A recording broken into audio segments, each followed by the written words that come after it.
शहरातील छत्रपती नगर येथे घरफोडी झाल्याची घटना उघडकीस आली आहे। या घरफोडीमध्ये तब्बल 15 तोळे सोने आणि 40,000 रुपये रोख रकमेवर चोरट्यांनी डल्ला मारलाय। हसीना अनवर काझी राहणार छत्रपती नगर साळवी स्टॉप रत्नागिरी यांच्या घरी ही चोरी झाली आहे। घरफोडी झाल्याची घटना मंगळवारी सकाळी उघडकीस आली। काझी यांच्या शेजारी राहणाऱ्याने सकाळी 7:30च्या सुमारास सांगितले की दोन्ही बाजूचे दरवाजे बाहेरून कडी लावून बंद करण्यात आले होते। छत्रपती नगर येथे बंगला फोडून चोरी केल्यानंतर रमेश नगर येथे चोरट्यांनी मोर्चा वळवला। तेथे एक बंगला फोडण्याचा अयशस्वी प्रयत्न त्यांनी केला। सलग झालेल्या चोऱ्यांमुळे शहरातील नागरिकांमध्ये आता दहशतीचं वातावरण आहे।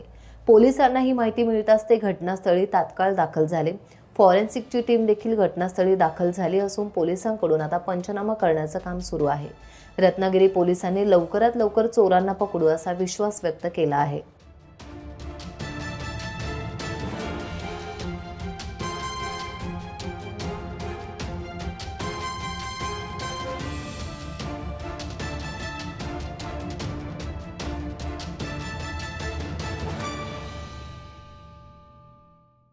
टाइम्स डिजिटलला लाईक करा, सबस्क्राइब करा, शेअर करा आणि बेल आयकॉन दाबायला विसरू नका।